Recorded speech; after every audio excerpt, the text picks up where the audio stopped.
Okay, hi everyone, it's Cindy, and I want to welcome you to our Summer Learning Program 2020. It's going to be a lot different than other summers. I really wish that I could read to you in the parks, but right now we can't. Maybe later on in the summer, or maybe you'll be able to come into the library and we'll be able to read together. But for now, we all have a tale to tell. So we'll be doing a lot of fairy tales and mythology and mythical creatures. And we have our castle set up, and we have over here we have a dragon who really needs a name. He's on top of our book return, so if you want to submit a name, we'll accept those anytime. And then we have he is a fire-breathing dragon, and this knight was going to slay him, but then when the dragon said, "Why can't we be friends?" they decided that they could be friendly. So once you're allowed to come in the library, this is where you'll return some books if you don't do it outside. And hopefully you'll be able to see the dragon very soon. All right, I'd like to read The Moon Dragons by Dyan Sheldon and Gary Blythe. And it's published by Anderson Press. Oops. The Moon Dragons. A traveler once told a king a tale. Long ago, when even trees had dreams, moon dragons flew through the night sky. Their scales shone silver as stars, and they filled the dark with songs as old as time. "I know all about them," snapped the king. What use are they to me with their silver scales and singing? They've all been killed." "Not all of them." The traveler pointed to a distant mountaintop poking through the clouds. "A few survived. They hide up there." After the traveler left, the king summoned the royal huntsman. "I want a moon dragon," he commanded. "Go up that mountain and bring one back." "But sire," the huntsman protested. "Now," ordered the king. The royal huntsman went up the mountain, but its slopes were steep and treacherous, its woods filled with frightening beasts. When they returned, all they had was a goat. "Did I ask for a goat?" The king's voice rose. "No, I did not. I asked for a dragon." "We didn't see any dragons," said the royal huntsman. "I don't care what you saw," roared the king. "I am king. I get whatever I want. Send messengers to every corner of the kingdom. I'll give a room full of gold to whoever finds the moon dragons." The messengers were silent. Men came from all over, hunters, trappers, and adventurers, woodsmen, herders, and mountaineers, each of them after the room full of gold. But none of them found so much as a silver scale. The last person to hear about the quest was Elina. She lived alone at the foot of the mountain. Her grandmother used to tell her stories about the moon dragons, their beauty and their mystery. Sometimes they sailed through Elina's dreams. "I'm going to find them," said Elina. The villagers laughed. "You're not a hunter or a trapper or an adventurer," he shouted. "You're just a poor girl who gathers firewood and berries." The king and his court laughed too.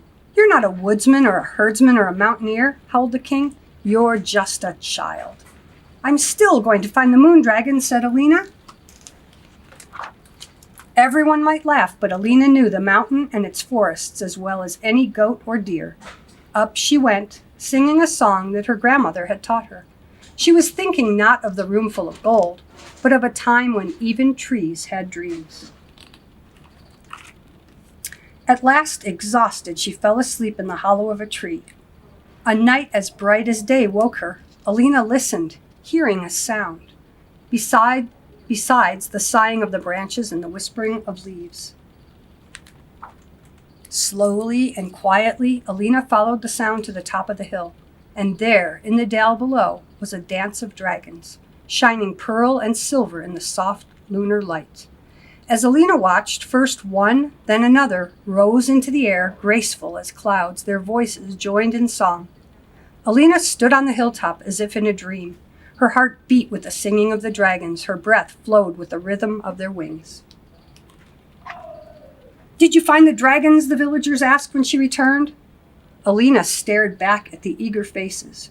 She knew the king would put the dragons in cages, or kill them, or hang their heads on the palace walls. "No," said Elina, "I didn't find them. Not a trace. Didn't we tell you, scoffed the villagers. Their laughter followed her all the way home. But as she walked along, Elina took a silver scale from her pocket and smiled. A flight of dragons was worth far more than a room full of gold. The end. But if you're the next person to check out this book, you will find 2 dragon scales in the back, and those glow when the light hits them at night. All right, and so to go with our dragon-themed story, I would like to show you how to make a fire-breathing dragon craft. All you need are the supplies I have right here. And we will also show you the YouTube that you can go to if I go through it too quickly, or you just need to check again. So this is just an 8.5 by 11 sheet of paper, whatever color you want your dragon to be. One of the papers, I cut them down the middle, down the length of it. One of the papers I fold almost halfway over. That's going to be the back.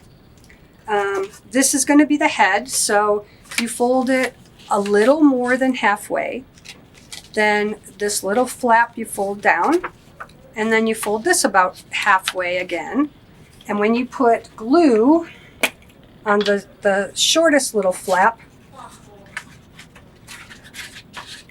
it will create the head once you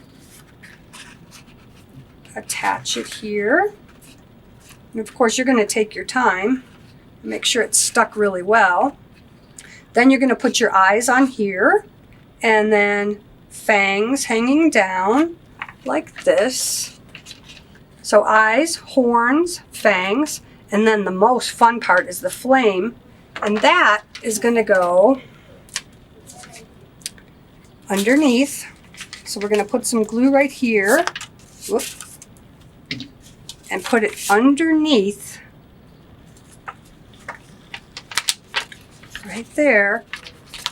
And then you're going to definitely want to curl the flame. So I just took a pen and I'm rolling it around, or a pencil or anything solid that's round or cylinder, and then pull it out so it makes it kind of like this, because then you're going to attach a straw with more glue, and you might need tape to reinforce it. Or you just might need to take your time a little more than I'm doing. But I'm putting glue all on the underside of this. See, this already came undone. And then I'm going to put the straw like this. And then put my other paper on top to hold it in place.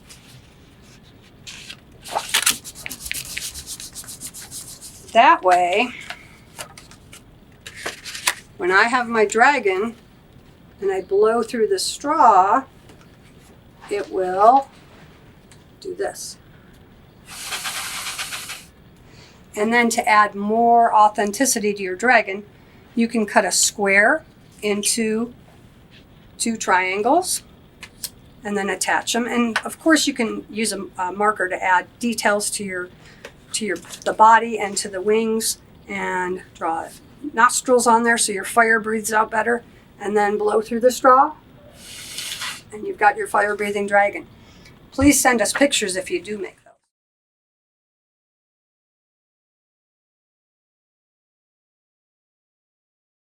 Also, I want to point out my shirt.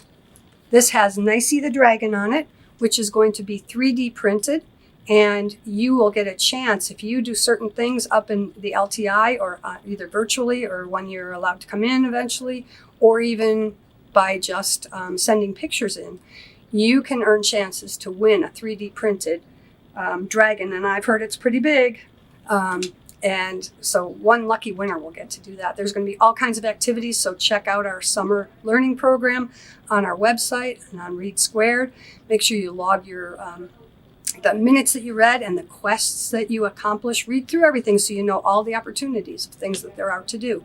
Like I said, it's different this year. It's different this summer, but we're trying to make it as fun as possible. Also, every single family is invited to come and pick up this yard sign Stay strong, stay connected, Loveland. And we have enough for every family to get one to put in their front yard. And one more thing I want to tell you is that if you're really into dragons, and if your mom and dad will read to you chapters each night, this is one of my favorites. This is called Jeremy Thatcher Dragon Hatcher, and it's by Bruce Coville. We have multiple copies of this, so if you check this book out and keep it for a while, you can read a few chapters each night, and it's a really enjoyable story. So, see you next week.